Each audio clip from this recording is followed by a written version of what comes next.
अभी जस्ट हम लोगों ने पढ़ा कि केमिकल इक्वेशन का टाइप, और वहां पर यह भी पढ़ा कि केमिकल इक्वेशन को बैलेंस करना चाहिए। क्यों करना चाहिए अब सुनिए।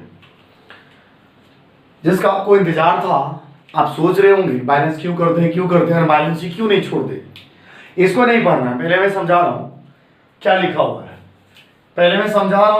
हुआ है, उसके बाद पढ़ना है, ठीक है। ऐसे तो आप समझ जाएंगे, लेकिन कोई बात नहीं। चलिए एक एग्जांपल लेते हैं अनबैलेंस्ड केमिकल इक्वेशन का। एग्जांपल लिया जाए अनबैलेंस्ड केमिकल इक्वेशन का एक एग्जांपल लिया जाए। N2 प्लस H2 NH3 बोले तो अमोनिया, और आप अच्छे तरीके से जानते हैं इसको बोला जाता है reactants and this is products, okay. और एक एग्जांपल लिया जाता है बैलेंस्ड केमिकल इक्वेशन का,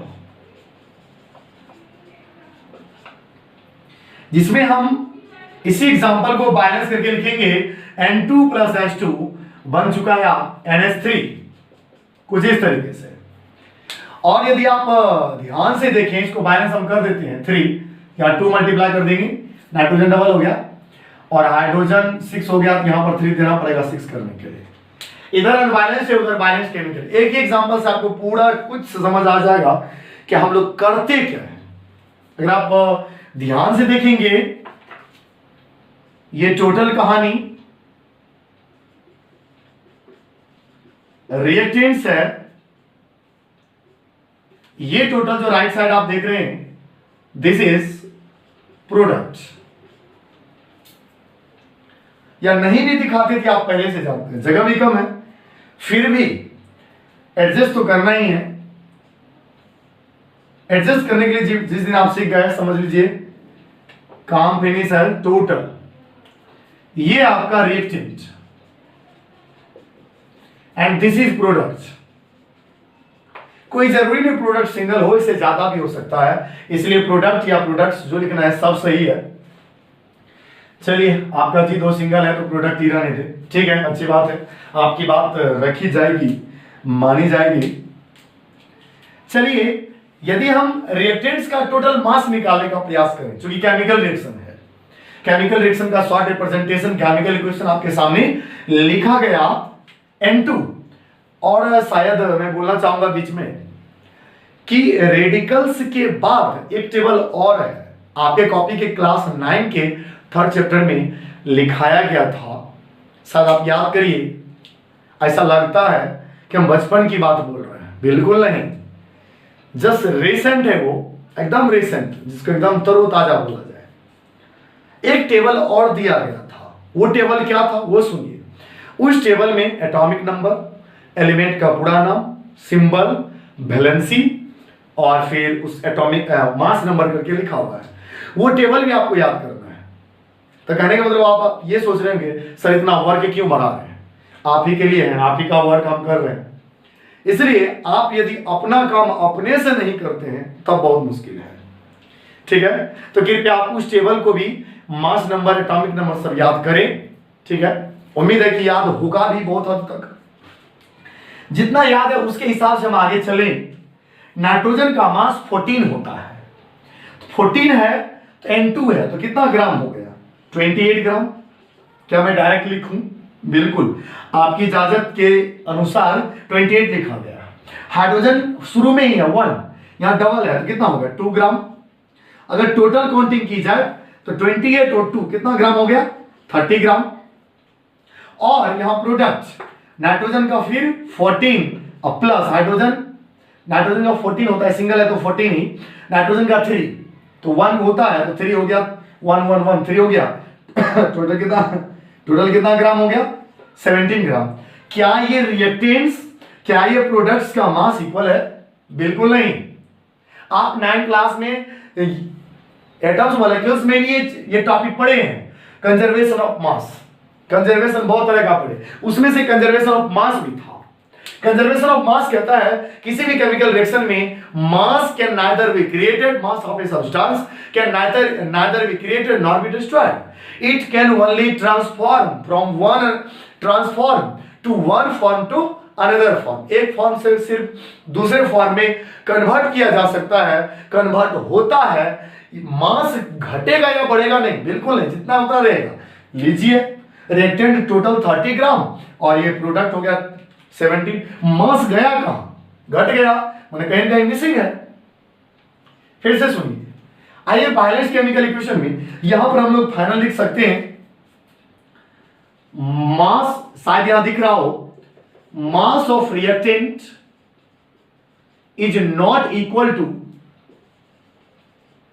mass of products, यहां पर इक्वल नहीं है। अब इधर आइए बैलेंस केमिकल इक्वेशन में देख ले थोड़ा। ये N2 कितना ग्राम हो गया?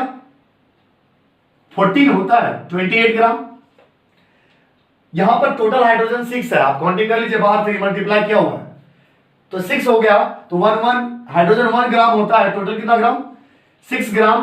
तो बताइए ओवरऑल कितना हुआ? 28 प्लस 6 34 ग्राम हुआ ना। ये हो गया रिएक्टेंट, टोटल हो गया 34 ग्राम। आइए 2 से बाहर प्रोडक्ट का हिसाब किताब किया जाए। 2 बाहर मल्टीप्लाई किया हुआ है और नाइट्रोजन हो गया 14 और हाइड्रोजन 1 होता है 3 है, तो 3 दैट मींस 2 मल्टीप्लाइड बाय कितना? 17। टोटल कितना ग्राम? 34 ग्राम। अब आप देखिए इक्वल है। इसका मतलब है बैलेंस केमिकल इक्वेशन में रिएक्टेंट का total mass is equal to total mass of product. That means यहां पर आप लिख सकते हैं mass of reactants is equal to mass of क्या होगा? प्रोडक्ट्स। नीचे अगर नहीं भी दिख रहा है तो मैं बोल रहा हूं, नीचे लिखा हुआ है mass of reactants and mass of products. इसका मतलब है ये chemical laws of conservation of mass को फॉलो कर रहा है, ये laws of conservation of mass को फॉलो नहीं कर रहा है। तो बैलेंस केमिकल इक्वेशन सही माना जाएगा। अनबैलेंस को बैलेंस करना चाहिए। अब गलत नहीं है लेकिन बैलेंस करना चाहिए। Just follow the conservation of mass according to conservation of mass state conservation of mass states that in any chemical reaction, in a chemical reaction mass of substance can neither be created nor be destroyed, it can only transform to one form to another form। इसको सिर्फ transform किया जा सकता है, ना ही बर्बाद होता है और ना ही बनाया जा सकता है।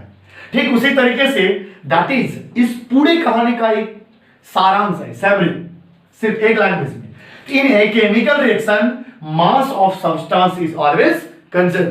किसी भी केमिकल रिएक्शन में मास हमेशा कंजर्व रहता है। कंजर्व मींस संरक्षित रहता है, जितना है उतना ही रहेगा, ना बढ़ेगा ना घटेगा। इसलिए to follow the conservation of mass we should balance the chemical equation. तो आप नीचे लिख देंगे सबसे नीचे कि टू फॉलो, यहां तो नीचे जगह नहीं है, वो बात सुन लीजिए। इतना लिखने के बाद आप शायद समझ ही गए हैं क्या लिखना है, लेकिन फिर भी मैं बोल दूं एक बार। इतना लिखने के बाद फाइनल नीचे लिखेंगे hence we should balance chemical equation to follow the conservation of mass of substance, या to follow the conservation of mass of substance we should balance the chemical equation. यदि बैलेंस नहीं करें तो फॉलो करेगा ही नहीं conservation of mass को। और किसी भी केमिकल रिएक्शन में मास ना एक्स्ट्रा होता है ना बर्बाद होता है, जितना है उतना ही होगा, हमेशा कंजर्व रहता है। इस तरीके से उम्मीद है कि आप समझ गए होंगे केमिकल इक्वेशन को बैलेंस क्यों किया जाना चाहिए। फाइनल नीचे एक लाइन आप लिख देंगे, अगर आप कहें तो हम चलिए लिख ही दें, इतना बोल रहे हैं तो। Hence to follow the law of conservation of mass, we should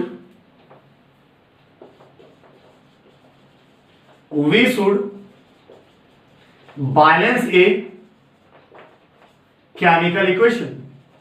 यदि आपको दिखाई नहीं भी पड़ रहा है तो मैं बोल रहा हूं, उसको सुनकर लिखना है और आप लिख सकते हैं, ये मुझे विश्वास है। Hence, to follow the law of conservation of mass, we should balance the chemical equation. इतनी कहानी लिखने के बाद आप फाइनल नीचे नोट करेंगे, ठीक है। और अब बैलेंस करने का तरीका सिखाना चाहिए, और बैलेंस किया कैसे जाता है, उसका क्या रूल है, उसके कितने मेथड हैं, वो सीखेंगे, ठीक है। थैंक यू, धन्यवाद, शुक्रिया।